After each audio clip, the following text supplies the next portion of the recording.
All right. Dadwal. Hello, sir. Hello, Sangeeta ji. Mahesh Mistri. Seeker. Hello, sir. Astro Shalini Malhotra. Hello. Hello, Shalini ji. Raghav Mahajan. Jai Shri Ram. Sir, Jai Shri Ram. Mahesh ji is asking, how's you? I am perfectly fine. How are you? Thank you. Nishant Gopinathan is saying hello, sir. Hello. Be explained. Hi. Sanjay Tyagi ji is saying namaskar. Namaskar, sir. I'm fine. How about you? Aparajita ji is saying Hare Krishna, Prabhuji. Hare Krishna. Yeah, we burn stuff is saying hello from London. And Antonia here. Nice to have you from London. It's afternoon there, I guess. Oops. Late afternoon, I guess. Be explain is saying I am from Birmingham. Oh, great to know that. Ratul Banerjee is saying seeing you after a long time. Yeah, back to live after some time. Kunal Singh is saying hello from NY, New York. Is it great? Glad to be in a live with you. Glad to be with you also, sir. Oops. Mama Indra is saying Jai Shri Ram from the United States of America. Jai Shri Ram from Guwahati, Assam, India. Dhananjay BR is saying hello from Bangalore. Great. Raghav Mahajan is saying, hope your India trip is going well. Yes, it's going quite well. Better than I expected, though. All right. Thanks to everybody for joining. I see 45 people here almost. Okay. Pres- Presi Meranion Ramos. I hope I have spelled it correctly. Hello, dear great astrologer, sir. How are you from Malaysia? Pisces here, having a positive energy. Thank you very much, madam, for joining. I'm good. Uh, Mahesh Mistri Sikar is saying, really, we always enthusiastic to listen your Bhagavatam stories from you. Thank you very much, Mahesh ji, for your enthusiastic participation in hearing. Your 11th house secrets blew my mind. All right. Thanks to everybody for joining. Let's get started with today's topic. So I've already made a video long time back, somewhere in April, for the Saturn transit into the sign of Aquarius. This is as per Vedic sidereal astrology. On 17th July next year. I hope I'm correct. If not, then please somebody can correct me and write the correct date if I'm not correct. So 17th January 2023, 17th, 18th around. Now Saturn, Shani Maharaj, is going to transit his Mool Trikon sign of Aquarius, right? It's a very important sign, very beautiful sign actually. Aquarius is the second house from Capricorn, as we know, right? So what's the second house? The second house is the gain of any house, right? Or other than gain, I would say it's the sustenance of that house. So basically, it shows the final objective of a particular house, right? That's what is the second house. So now we know what is Capricorn. We know Capricorn represents hard work, facing the realities of life, facing the truths of life which we may not like, right? Juma Banerjee is saying, hello, sir. Good to see you after a long time. It's always a pleasure listening to a prediction. Thank you, Juma ji. Welcome also. Dipali Acharya ji is saying, good evening. Good evening, Dipali ji. Naveen ji is saying, hi, sir. Naveen from Bangalore. Great. Okay, so the gain of Capricorn is actually Aquarius, right? So Capricorn represents things which we know deep down inside. We know that we have to do certain things in our life to improve ourselves, to go to the next level, but we don't do it. For some reason, we just don't do it, right? Actually, we don't do it because of our weaknesses, right? Our weaknesses do not allow us to do that, right? So but those who conquer their weaknesses, right, the shutter repose and go and perform in the outer world, that's what is Capricorn. Selflessly. Selfless doesn't mean you don't expect anything. It doesn't mean that. It means selflessly, it means I expect results, but I will not stop doing my duty if I do not get the results, right? That's the meaning of selfless. So we do our duty with some expectation, but if the outcome is not as per our expectation, we continue to do our duty, right? We just don't stop it and dismiss it because it's not our duty anyways, right? No, that's not correct. So that's what is Capricorn. And then what do you gain after doing all this, right? We gain knowledge, we gain experience, we gain wealth, we gain prosperity, we gain the support of people, we gain so many things, right? So these things that we gain is actually represented by the sign of Aquarius. Okay, so anything that we gain after hard work is nothing but the sign of Aquarius. Okay, so therefore Aquarius is a very important sign because it shows the fruits of our labor basically, right? So who of us worked very hard during the time Saturn was in Capricorn, and it is still in Capricorn, right? So if there is something that we have worked very much and we really want the results, maybe this is the time we get the results. Okay, but of course that will depend on your Mahadasha and the Antardasha and other transits also, and it will depend on many other things like where is Saturn in your birth chart, what Saturn is doing in your uh, Navamsha chart, what is he doing in your Dashamsha chart, right? Because Saturn is a very important planet for the Dasamsa chart, right? So what Saturn is doing in the divisional charts, in the respective divisional charts for a particular event of life, like for marriage, the Navamsha, then for career, the Dasamsa, right? And you can also see the Chaturthamsha, right? D4, which is seen for property, vehicle purchase, or if it is seen for luck, right? It can be seen for inheritance also sometimes. But nonetheless, this transit is a very important transit because it will if after Saturn transiting Aquarius, if after that we do not find any gains, it might mean that there was a problem in putting efforts from our side, right? So therefore, when Saturn transits Aquarius, you could still say, oh, maybe I'll walk now, which is perfectly fine, but you will see the results of your actions in the last around 3 years, right? Around. So therefore, if you feel that there is something which you knew you should have done but you haven't done now, you can still do it.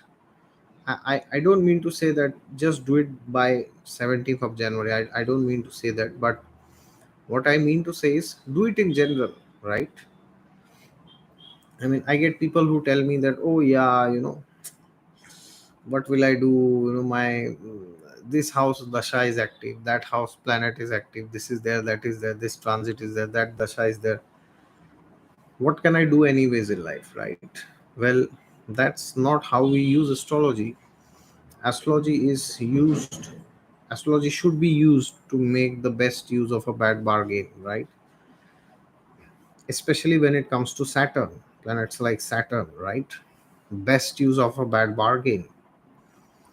Now, what do we mean by this statement? Best use of a bad bargain, right? So, this the bargain by bargaining, I mean to say that this material existence that we have, it's like a bargaining, right? Always, everything in this world is like a bargain, right? Career, finance, relationships, everything is a bargain. It's a give and take, right? But the problem with this material world is it's a bad bargain for everybody, right? Because everybody, not doesn't matter who you are a man, woman, you are children, you are Indian, you are from Pakistan, you are from Sri Lanka, you are from South Korea, you are from North Korea, you are from London, you are from USA, you are from Australia. Just doesn't matter. Age group, color, nationality, gender, nothing matters. The only thing that matters is that everybody is dissatisfied, right? Everybody is doing two things in this world. One, they are hankering and they are lamenting. Yes, hankering and lamentation. Hankering for what? For the things which they know they can never achieve. Hankering for things which they know deep down inside will never manifest in their life, right? And they apart from hankering, there is lamentation, right? Lamenting for what? Lamenting for the things which they thought would be there once upon a time, but now they've realized it will never be for them or with them. So material nature is characterized by two things always: hankering and lamentation, right? And Saturn primarily gives us lamentation. It can give us hankering also, but primarily it gives lamentation. Hankering can come from rajasic planets like Mercury and Venus, right? And lamentation comes from tamasic planets like Saturn, Rahu, Ketu. Rahu can give you either lamentation or too much hankering, right? And Ketu can also give you lamentation, especially Saturn. It's typical Saturn, lamenting for the things that we couldn't make in our life, right? So in this material world, you will always find that people are hankering and lamenting, right? There is raga, then there is dvesha, right?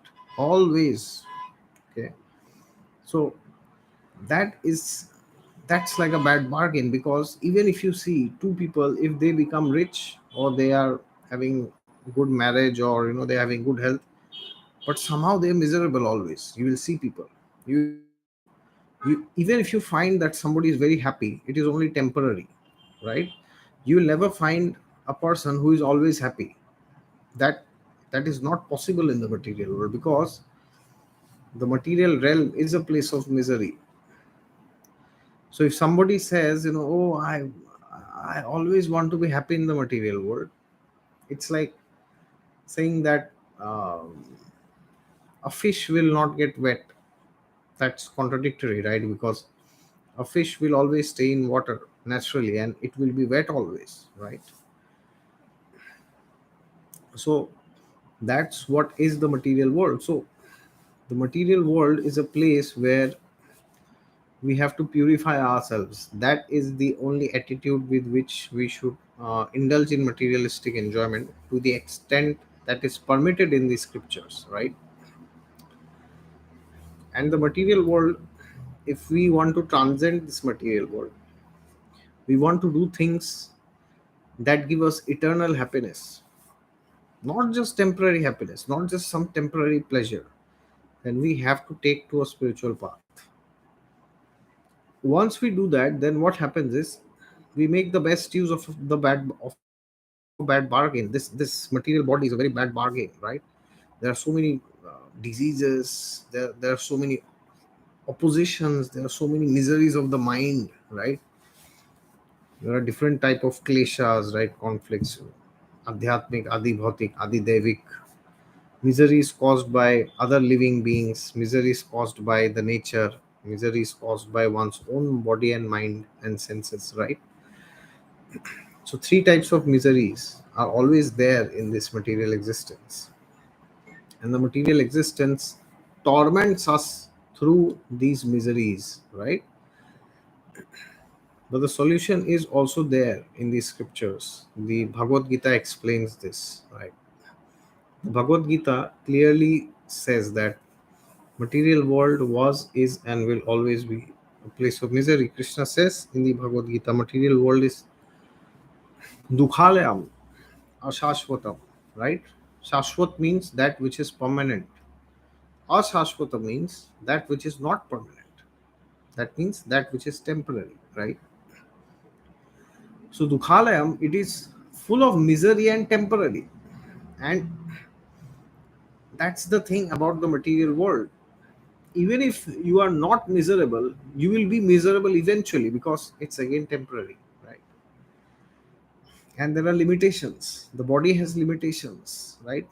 You can't work all day, all night. You can't eat all day, all night. You can't dance all day, all night. The body has limitations, right? So the mind has limitations. Imagine you are having a very strong conversation with somebody. Physically you are fine, but then after an hour you feel drained. You feel, oh my god, I have lost all my energy. Oh my god, I just need some sleep now. I'm exhausted mentally. I'm exhausted intellectually. I'm exhausted emotionally. And that leads to physical exhaustion eventually, right? So the material world is designed in a way to frustrate us. Why is it made to frustrate us? Because the soul, which is jivatma, which is satchit ananda, full of eternity, knowledge and bliss, the soul cannot be happy by material hankering, by materialistic pleasure. Even if all the desires are satisfied materially, even then the soul will not be happy. Even then, what to speak of if they are not fulfilled? Then there is misery by default. But even if the desires are fulfilled, there's still eventual misery, right? For example, in the Srimad Bhagavatam, we have the example of Saubari Muni, right? So Saubari Muni, he's a very apt example for this. He's not the perfect example, but you can say he's near perfect for this example. Saubari Muni was a very great personality. You know, if you go to Vrindavan, you will still find the place where Saubari Muni had done tapasya, basically, right? And this is very much related to what Saturn is, because people do not understand what Saturn is. People think Saturn represents the frustration which you get from unfulfilled desires. No, absolutely not. That is one side of Saturn. The other side of Saturn is frustration from fulfilled desires. Even if your desires are fulfilled, you are still unhappy, you are still miserable, right? Because at the end, the only thing which is fixed in the material world is misery, right? So Saubari Muni, he was a very, very, very great personality. The Srimad Bhagavatam clearly says, he was a very exalted sage, very exalted personality. And he did a lot of, spiritual penance, and he was under the water actually, right? And what happened was, one day Garuda, who is Garuda? Garuda is he's the bird, right? He's the very close associate of Lord Vishnu. So he's Lord Vishnu's Vahan, carrier, right? So once Garuda came and started eating the fishes in the water, right? And because that's his natural food. So what Saubari Muni did was, he saw this and he was so angry at Garuda, he cursed Garuda. Okay. And then what happened? Later, because of his curse, because he had committed a very big sin by cursing a great personality like Garuda, who was a great devotee of Lord Vishnu. So he got special desire to enjoy. How did he get the desire? He was meditating inside the water for thousands and thousands of years, right? He was underwater. Imagine what is this situation, right? And he was very happily meditating and he controlled all his senses perfectly. But because of this offense of the curse that he did towards Garuda, one day when he opened his eyes, he saw two fishes enjoying with each other, mating. And the moment he saw this, that's it. He lost his mind. He thought, oh my God, how can I stay without sensual enjoyment? How can I stay, right? So I have to now go and enjoy, right? So there was this unfulfilled desire which came inside his body, inside his mind. And then Saubari Muni went outside the water. And then he went to King Mandhata, right? And then King Mandhata was having he was having a swambar. What is a swambar? Swambar is a ancient Vedic tradition where the princesses would uh, choose a husband from a group of men, a group of kings, basically. There could be some contest, or the princess would ask some questions or something like that. There could be n number of possibilities, and whoever the princess would like, or whoever would pass the test, and if the princess would have no problem, then that person would be married to the princess, right? So Mandhata, King Mandhata had so many daughters, right? Yeah, they say around 50 daughters. Okay. And everybody had their swamvar. Okay. And Saubari Muni came out of the water, and imagine what happens if a person is inside water for so many years, right? The body is fully emaciated. Have you seen, dead bodies inside water, right? It's a very ghastly scene, right? So that's like the situation. That was his situation of Saubari Muni, right? It was a he was he was very ghastly. His appearance was very ghastly. And when he came to know about this swamvar of the great king Mandhata, and he thought, I will go and participate in the swamvar so that these ladies, they will pick me as their husband, right? But then what happened when he went there? Everybody started kind of laughing at him because he was very old. He was terribly old for a young lady to marry. What to speak of all the ladies? And then what happened? He went and said to the king that, my dear king, I want to marry all of your daughters. And then the king was perplexed. He was in a very difficult situation. He was in a serious predicament because he knew Saubari Muni was a very powerful sage. And if Saubari Muni would not get what he wanted, he would curse Mandhata immediately. And God knows what curse he would have given. Now, and if he marries his daughters to this old man, how will they be happy? So he was torn between these duties as a king to protect his citizens and his kingdom and his family from the curse of Saubari Muni, but also as a father to have a good husband for his daughters, right? Good son-in-law. So then he found out a middle ground. He said, "Well, of course, sir. Yes, you are very much welcome, oh great sage. If my daughters select you tomorrow for the marriage in their swamvar, I have no problem. You can happily marry all of them. I have no problem." Because he knew no sane girl would select him. None of his daughters would. What to speak of a princess, right? But then, and by saying that, he didn't deny him also, right? And Sobari Muni was like, okay, no problem. We'll see tomorrow. So then what happened?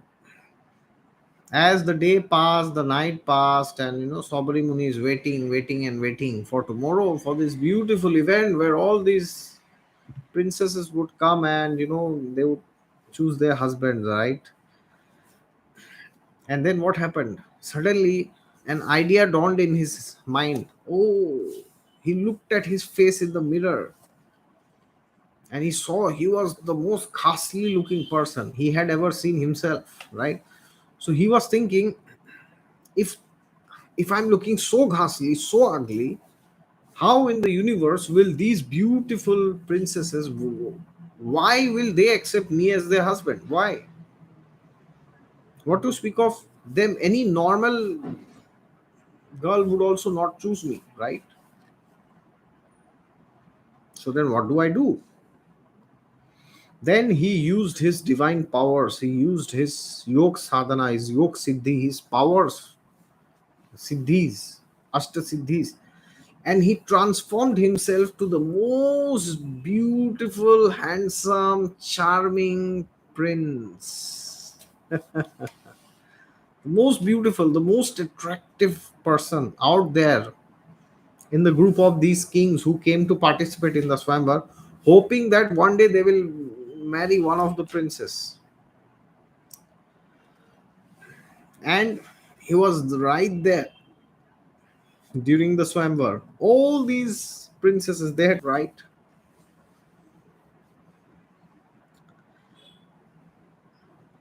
Am I still audible? There was a connection problem. Am I still audible?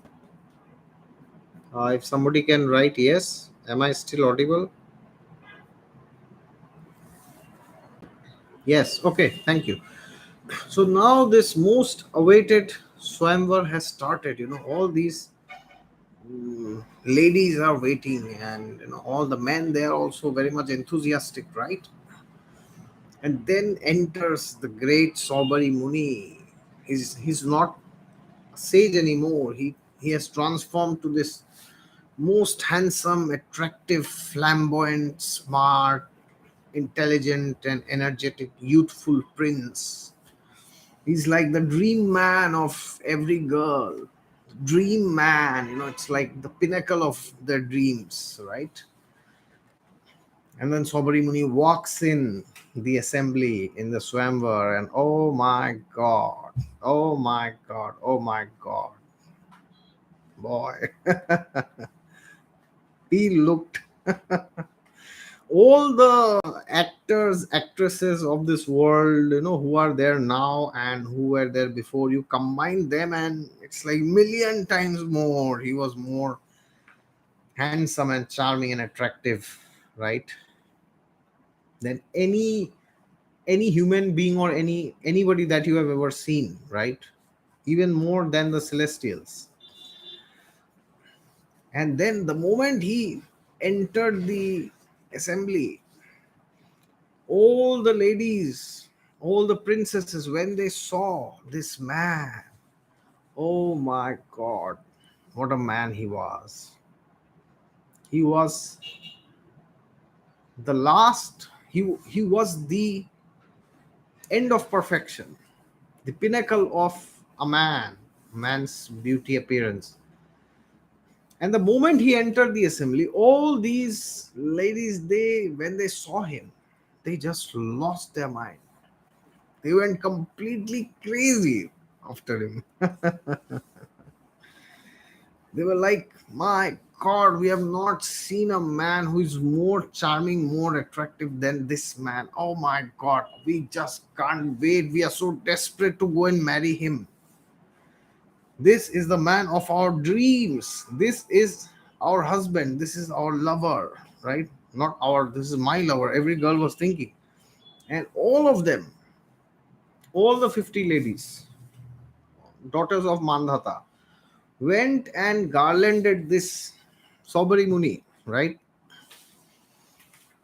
And they were dying to be with him, right? And then all of them got married to Sobari Muni. All the 50 daughters of Mandhata. And then Sobari Muni, by again his mystic powers, which he acquired by staying in the water for so many millions of years, he created, such beautiful things, and he had a lot of enjoyment, physical enjoyment, sensual enjoyment, intellectual enjoyment, emotional enjoyment with these 50 daughters of King Mandhata. For so many hundreds and thousands of years, they were just enjoying, imagine, right? And at one point of time, there was that one moment when, after enjoying Sobri Muni, there was a gut feeling inside him. Oh my God, what am I doing? Maybe I just need to stop. That's enough. Enough is enough. How much more enjoyment, right?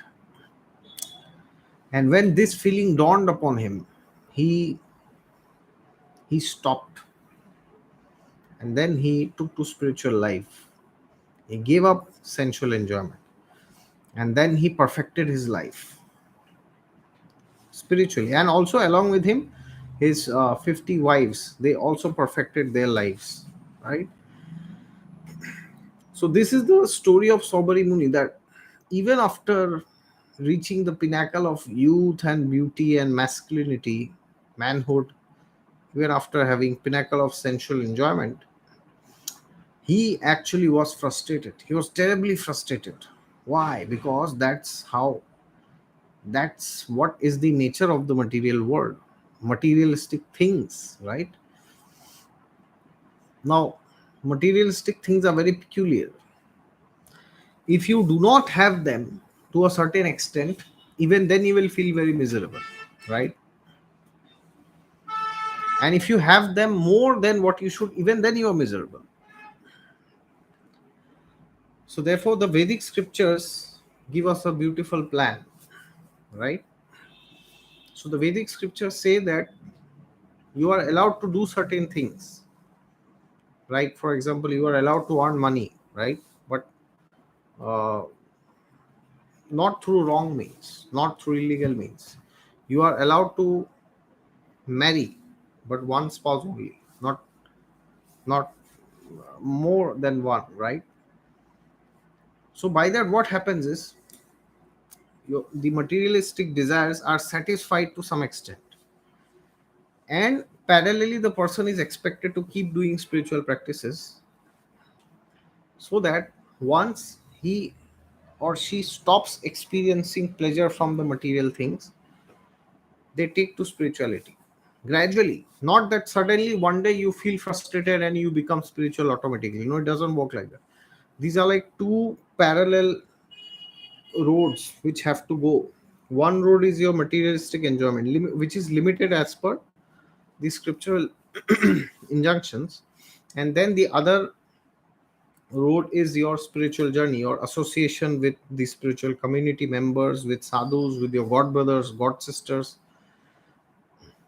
and reading of the scriptures, the Bhagavad Gita, Srimad Bhagavatam, or whichever religious tradition you are inspired by, hearing from your guru, taking initiation, diksha from your gurus, and doing some service, contributing to the mission of the guru, preaching the mission of the guru, right? So and also contributing financially if you are married and if you have a job, of course. So when you do this parallelly along with your material life, then there is gradual transformation and then there is realization, right? Because then you will very soon realize that material things are very flickery, they don't give much happiness beyond a certain extent. So then you keep having materialistic enjoyment and you have spiritual elevation, then there's a time when you will see that if this is materialistic enjoyment, this the rate with at which this goes up will slow down, right? But spiritual enjoyment, this can always go up like a rocket. There's no speed, you decide. But materialistic enjoyment is not like that. It is like, even if you want to go at 100, there will be some problems maybe, and you might have to go at 50, right? But spiritual life is like, you want to go at 200, you go. You want to go at 300, you go. Zoop. You want to go at escape velocity, go. Right? Escape the earth, the bhuloka, the universe, or whatever. Right? So, therefore, these two things should go in parallel. So, for example, if you do not have a job, if you do not have money, if you are struggling with finances, right, then also you will be miserable. It's, we can give a big lecture on, how, it's important to be detached and so, but the fact of the matter is you need some money for sustaining in this world, right? So if you do not have that, then you are miserable. And if you have too much of it, even then you are miserable, because then you are just recklessly spending it on things which maybe you actually don't need, right? Luxury cars, luxury watches, luxury mobiles, right? So many things. And then to keep up to that luxury, you have to work 18-20 hours a day. Like recently, I met a person. He came to me and he said, oh, I have a job. I'm doing a job. It takes around 11 hours of his day, going, coming, and doing the job. And then he said, but sir, I don't have time for spiritual practices. I said, why? What are you doing the rest? If you sleep for 6-7 hours and you work for 11 hours, you still have a lot of time. What do you do? He said, no, sir, actually, what's happening is I have a lot of loans, I have a lot of EMIs.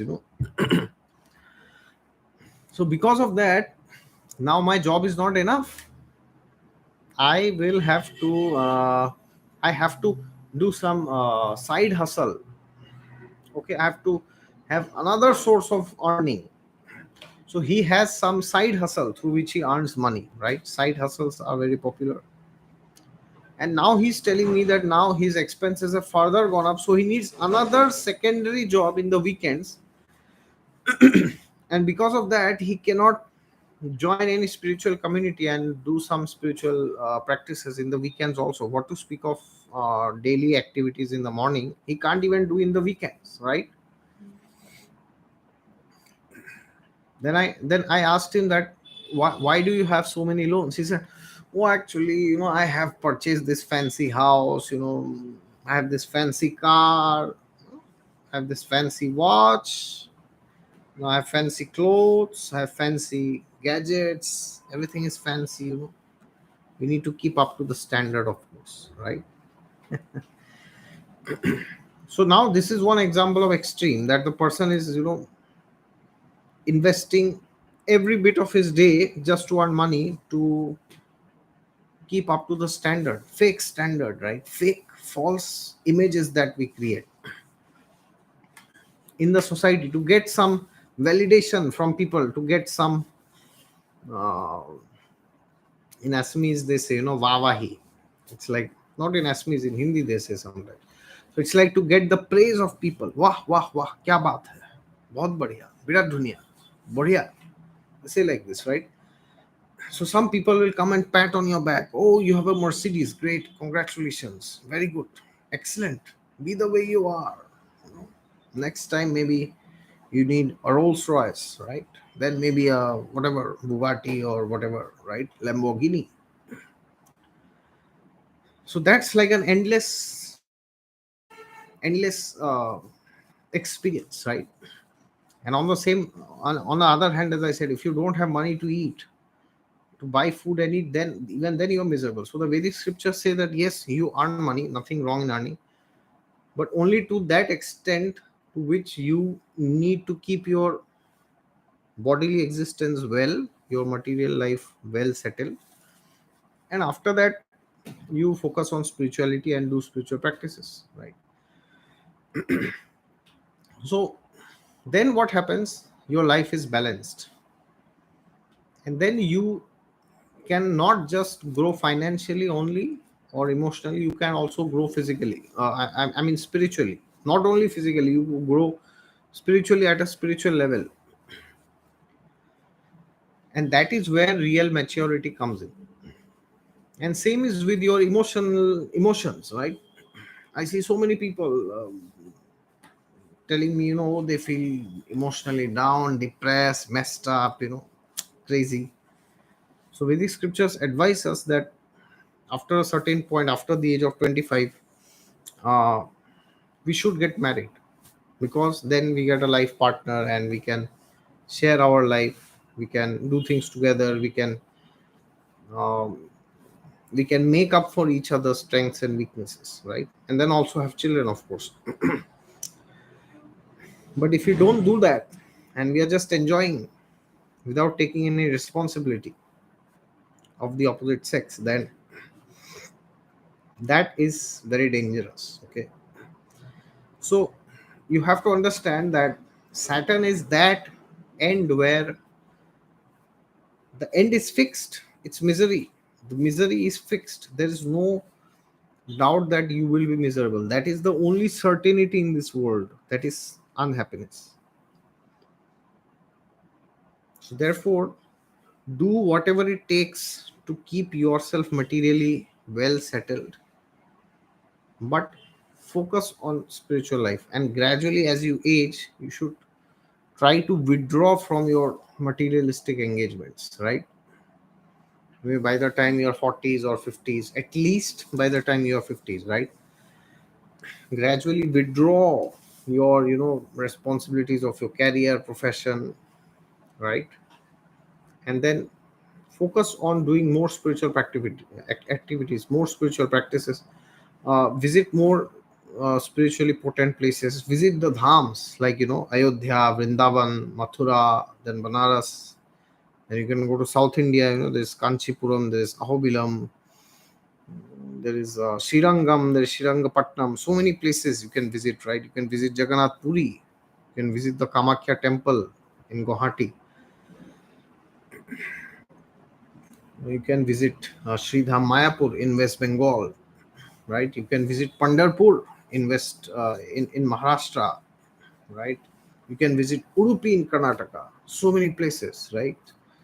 So, and then on the top, there is Badrinath, Kedarnath, so many places, right? You can visit Dwarika. The list is endless, right? Even if you do not identify with Hinduism, you can identify with some other religion and visit those places, right? The respective places, and you can have salvation, you can have spiritual elevation. So if you do that, only then there will be eventual happiness, or else the default setting is you will be miserable. Default, it's like by default. All right, so understand what Saturn is. Saturn doesn't mean your desires are not fulfilled. No, it doesn't mean that. Saturn means irrespective of your desires being fulfilled or not, you are miserable at the end of the day. That's what Saturn is. All right, so this transit of Saturn in Aquarius is a very important transit, because this can give you the realization that in spite of having all this, I'm still miserable. I worked so much and I was successful, but I am still so miserable. Either because I have nothing or because I have everything, right? The end result is you are miserable, right? Okay, now let's see some questions or some comments in the chat. I see around 140 people.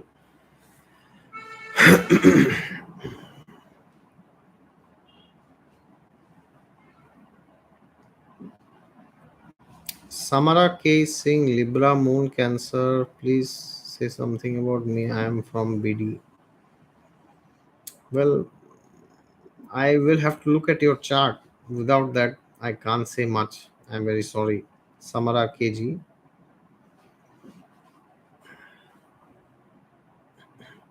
Sangeeta Dadwal is saying Rahu and retrograde Saturn in second house. Cancer ascendant. Is it an indication of second marriage? Also, Saturn in Libra in 12th house in Navamsha. Well, yes and no. It depends on what's going on in your seventh house, what's going on with your sixth house, what's going on with Venus. So, there are many other parameters. Okay. So, the worst thing you can do in astrology is to get personal guidance in YouTube comments or in the chat. This is the, I mean, it can't get worse than this. Okay. Sorry to be very frank and bold, but you have a retrograde Saturn in second house, so it does not mean that by default you will have a second marriage. Do not entertain that thought by default, okay? Or don't think in that direction, or don't believe that it will happen, right? Either you are having first marriage or not, or you are in the first marriage or whatever it is. It depends on so many other factors. It depends on your Navamsha, right? Just Saturn in 12th house in Libra in the Navamsha doesn't mean that, all right? So it doesn't work like that.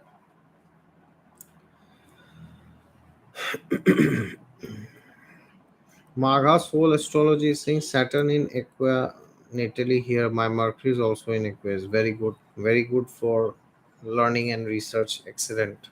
Very good combination. Runal Ritam Das is saying, oh, so nice explanation. Love to hear this. Happy to know that you liked it. Jaspal Singh is saying, very good to see you again on live session. Nice to have you, Jaspal sir. Okay. Oops, so many questions. Abhishek Hiremat is saying Namaste, sir. Please, Namaste, Abhishek ji. Please explain which are the planets that will be activated by feeding pigeons or birds. So it depends on which bird it is, right? It depends. Now, of course, generally, generally, if there are wings, they say it's the sun god, but it depends. Okay, and within that there are categories like birds in Sattva-guna, Rajoguna, Tamoguna. So there can be more than one planet which signifies that. Okay. Which planets will be activated by feeding birds or pigeons? Well, again, as I said, it depends on why are you doing it, with what consciousness. Are you doing it because some astrologer said, go and feed pigeons and you will get married or you will become a millionaire? Or you are just doing it because you like, right? So if you are doing it to fulfill an agenda, then maybe that house can be activated. But if you are doing it out of your free will, out of happiness, then it's the fifth house always, right? By default. So it depends why you are doing it, what's your purpose, right?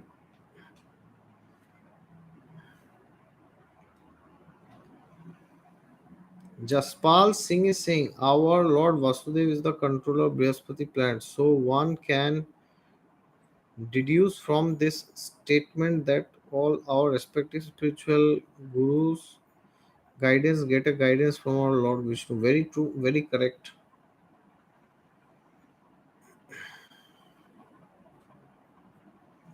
Okay. Somebody is saying, what do you think of Mercury retrograde as Dharakarka in 12th house series? What does it Having retrograde mean retrograde Daraka. See, 12th house Aries and all that. I can't comment now without seeing the chart, but retrograde Darakaraka. This again depends on so many other things. But in general, without seeing specifics, if I have to answer, in general, it means there's some unfinished business in relationships from the past, right? So if you have a Darakaraka which is retrograde, then there are very very very high chances that the relationships that you uh, get in this lifetime are coming from your past. Okay, I mean, of course, every relationship has something to do with the past, but in your case, it's very severe. Okay, some serious karmic complication is there, where there can be extremities. Either you are dominating somebody too much, or somebody is dominating you too much. Okay, somebody is making you do things that you don't like. These things can be there. Okay.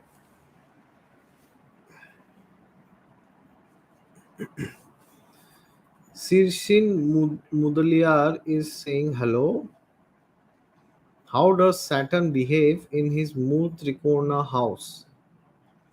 Especially when Saturn is 10th house, but also moon sign. I am Durban from South Africa. All right, great, sir. So Saturn in Mula Trikona is a very good placement. And if it is in the Kendra, it will give you Shasha Mahapurush Yoga, right?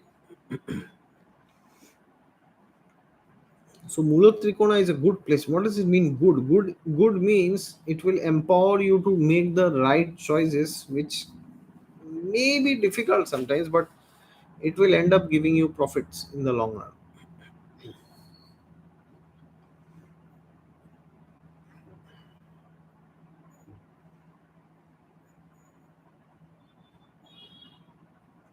Okay. Bharat Ruka is saying Saturn transit over Ketu. See, Saturn transit over Ketu can be very good for getting into spirituality, because now your experience of the material world, which is misery, meets the planet of regularly. Tushar Bhattacharya vlogs is saying Malavya Yoga in the 10th house. Simha Lagna.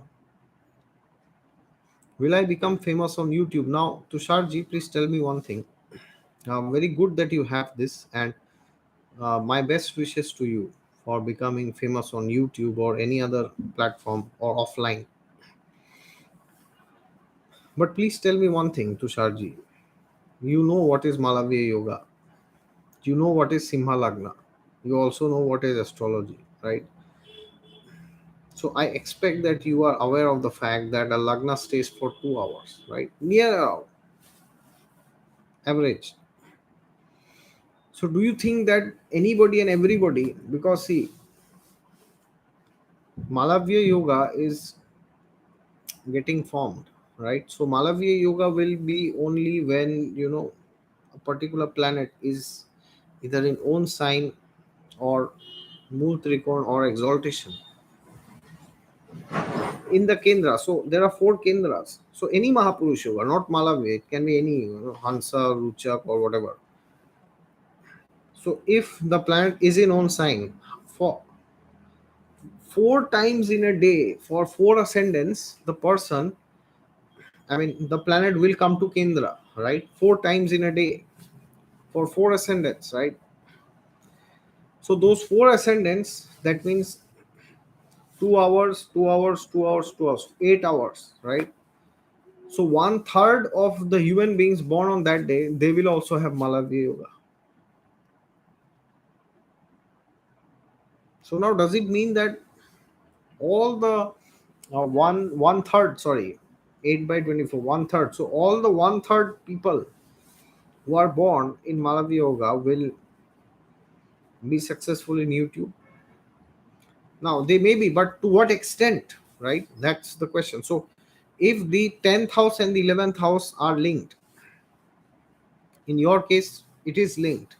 But we also need to check the whole chart. What is the Lagna Lord doing? What is sun doing, what is moon doing. These are planets of name and fame.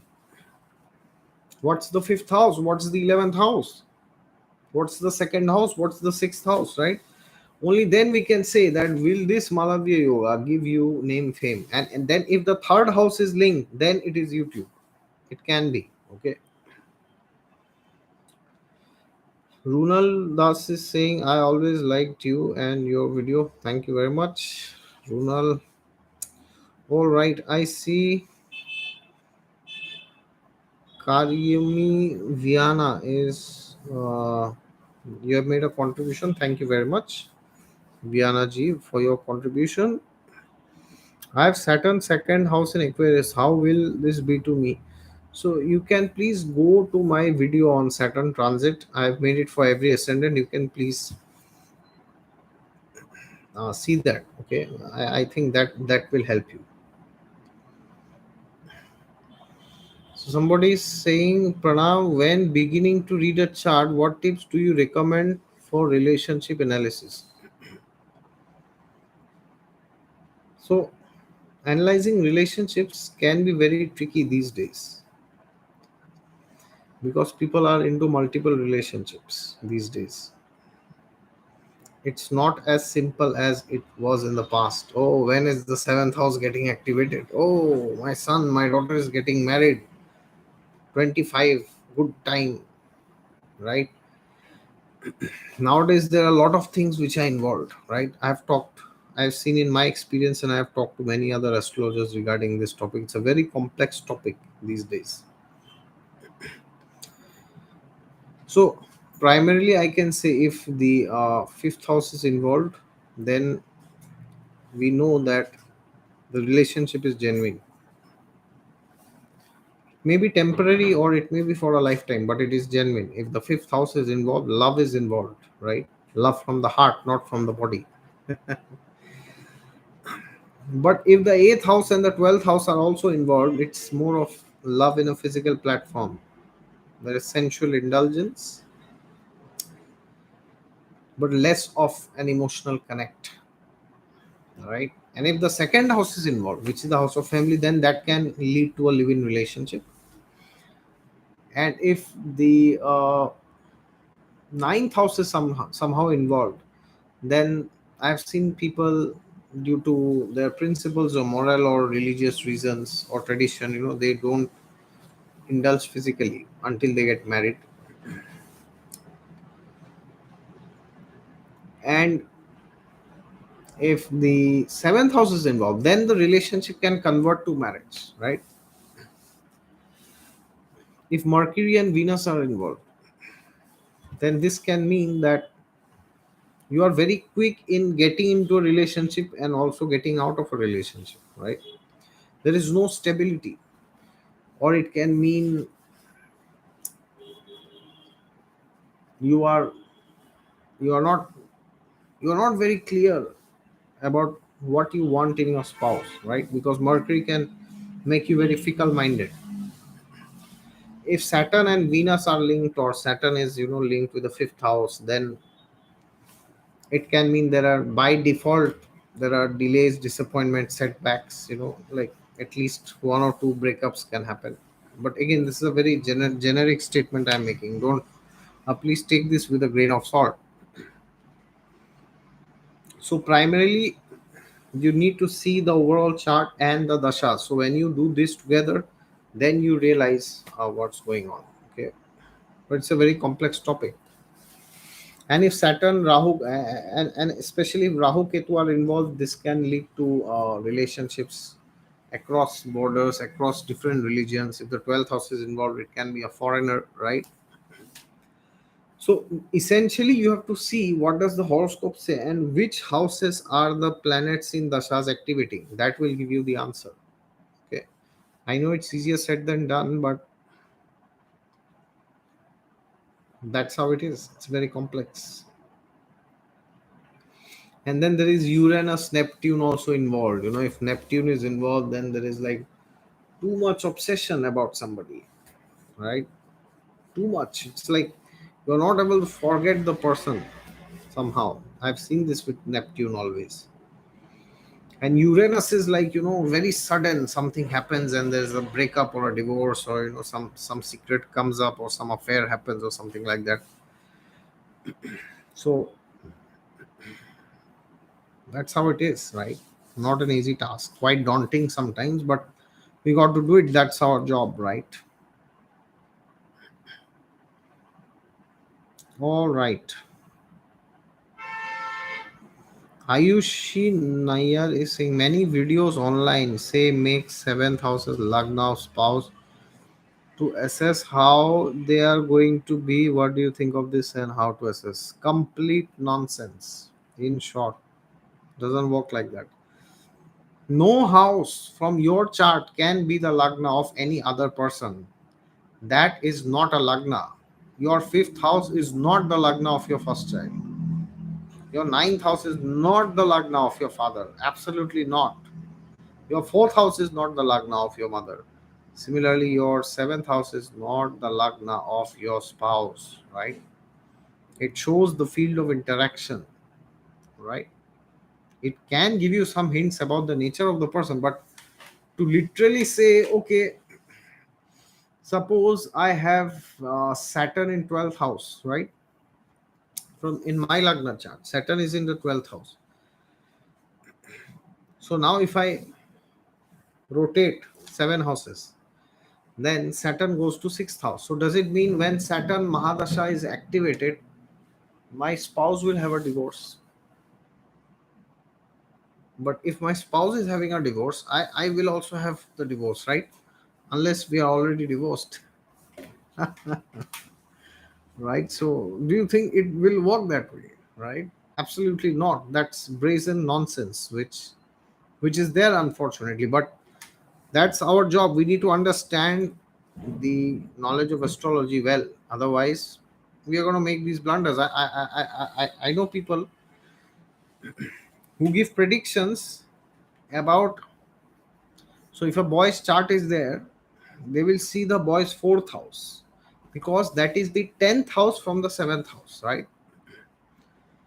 So there are people who say that the fourth house of a boy is the uh, career of the wife. Can you believe it? I mean, the level of stupidity of this argument.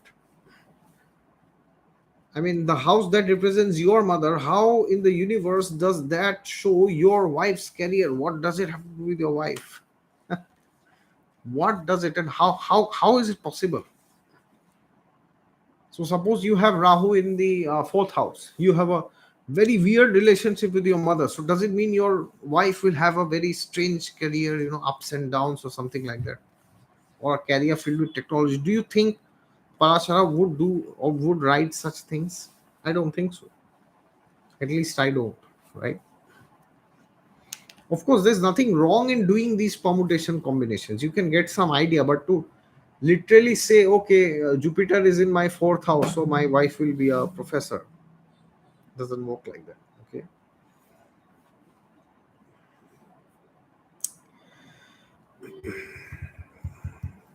Somebody asking physical features of the spouse. How can one find with deny? I have seen these techniques don't work, unfortunately. We cannot find the physical features. I've not seen them. Okay. Raghav Mahajan is saying you missed questions in between. Okay. I don't know. There are so many questions. Which questions I missed? I'm very sorry.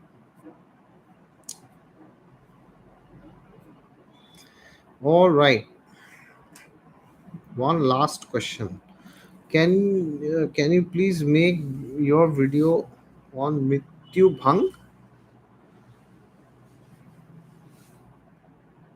I don't know what's Mrityu Bhang. This is the first time I'm seeing this. What is Mrityu Bhang? Mrityu Bhag. Okay. I still don't know what that is. A yog for death or something like that. Mrityu Yog. Is it something like that? Even if it is Mrityu Yoga, I don't know any Mrityu Yoga. How to see that in the horoscope? I don't know myself, nor do I know any other astrologer who knows, who can predict death.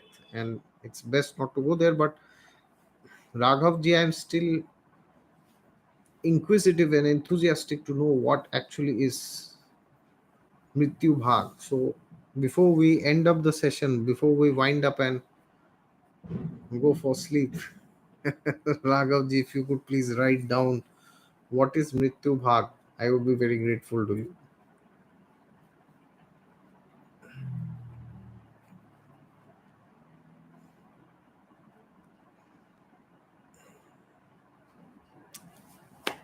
All right, I don't see any answer from Raghavji.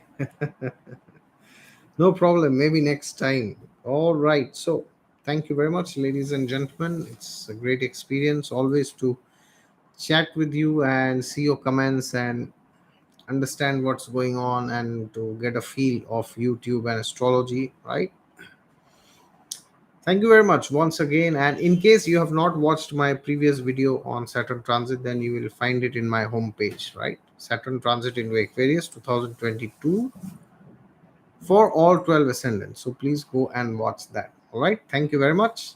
Namaste and Jai Shri Ram, Jai Siya Ram, Jai Sita Ram, Jai Shri Krishna. Thank you.